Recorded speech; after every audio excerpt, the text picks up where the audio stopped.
They called her the Duchess of Drama, a royal rebel, an outsider who turned the monarchy upside down with just one interview. And now, she's back in the spotlight. Not because she said something, but because Netflix just said no. That's right. Meghan Markle's $100 million Netflix deal? Dead. And behind the scenes, Palace aides are scrambling. Because when Meghan loses a contract, she doesn't disappear. She speaks louder. And with no big network to censor her narrative, no contract to keep her in check, what happens next could blow the roof off Buckingham Palace. This isn't just a business deal gone wrong. It's the collapse of the one thing holding her media empire together. And the royal family knows, when Meghan has nothing to lose, she becomes dangerous. This isn't about content anymore. It's about power, control, and what one woman might reveal when she's finally unchained. So don't blink, because what happens next could change the future of the monarchy. And it all starts right now. Back in 2020, when Meghan and Harry signed their massive deal with Netflix, it was spun as a creative leap, an inspiring partnership full of hope and healing. But let's be honest, this wasn't about entertainment. It was about revenge. It was about power. Meghan had been silenced, ignored, smeared by the press, and dismissed by the royal machine. Netflix wasn't just a platform, it was her megaphone, a chance to fight back, her way. And she did. The Harry and Meghan docuseries was a scorched earth rebranding. 6 hours of carefully crafted confessionals, behind-the-scenes footage, and subtle shots at the royal family. It was glossy, emotional, and strategic. Netflix struck gold. Viewership soared. It became one of the platform's most successful documentaries ever. But the magic didn't last. Follow-ups flopped. Live to Lead didn't trend. Polo barely made noise. With Love Meghan, a Pinterest board-turned-show was mocked online. Viewers weren't buying it.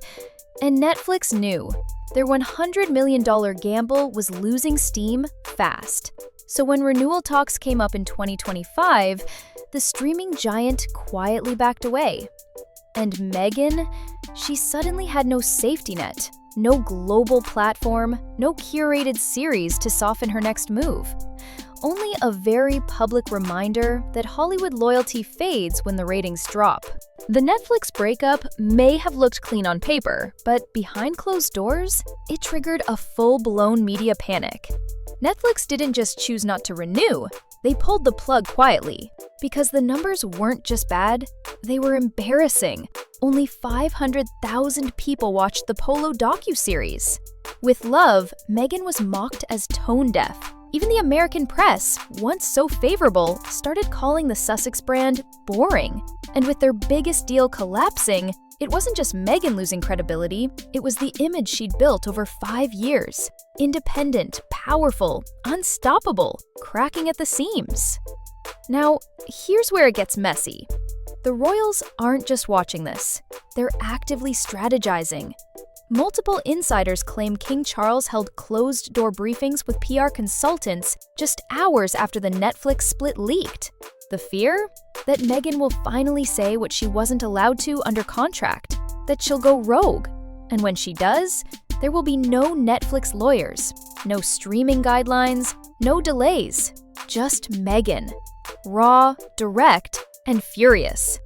So, while the press plays nice, the royal machine is quietly preparing for war. Because the one thing they fear more than Meghan speaking is Meghan speaking with nothing left to lose. While the Netflix empire crumbles, Meghan's not folding. She's pivoting. Enter As Ever, a lifestyle brand masked in luxury but laced with revenge. Jams, rosé, garden brunches. Sounds innocent, right? Wrong. This brand isn't about fruit preserves. It's about preserving power. It's Meghan's way of rewriting the royal narrative using aesthetics instead of accusations. And the timing? Impeccable. Days after the Netflix breakup, new branding drops, exclusive launches, a flood of curated Instagram stories showing a life that screams, "I don't need Netflix, I built this on my own." But make no mistake, every product is a statement. Every hand-signed note is a carefully controlled PR bullet. She's not begging for relevance. She's designing it, and she's doing it on her terms. No gatekeepers, no royal hierarchy, just Meghan. A direct-to-consumer empire, and a story people still can't stop watching. As ever might look like a lifestyle brand, but it's a PR fortress, a place where she controls the image, the tone, the spotlight. And if she ever chooses to weaponize it fully, turning lifestyle into confession, the palace won't stand a chance. Inside the palace, they're not just watching Meghan, they're scared of her. Why? Because she's unpredictable. She doesn't play by the rules, and she knows where the skeletons are buried. With Netflix out of the picture, Meghan is no longer bound to be inspiring. She's free. Free to write, to speak, to expose. There are whispers in royal circles that Harry is acting as a go-between, trying to keep lines of communication open, trying to prevent what some insiders are calling the nuclear option, a Meghan memoir that doesn't hold back. The last time they underestimated her, she dropped the Oprah bomb. This time, they're bracing for something bigger, something permanent. The monarchy is fragile. It survives on image, illusion, and control. And Meghan, she has the power to shatter all three. There's talk of legal pressure, financial blockades, even behind-the-scenes bargaining to keep her quiet. But here's the irony. Every attempt to silence her only makes her voice louder. And with Gen Z backing her, American media cheering her on, and Hollywood still fascinated by her fall, she doesn't need a palace. She just needs a Wi-Fi connection. So here we are. Netflix is done. Spotify is history. But Meghan Markle? She's still the most talked about woman in modern royalty. The next chapter is already being written. Rumors say she's in talks with multiple streaming platforms, this time with full creative control.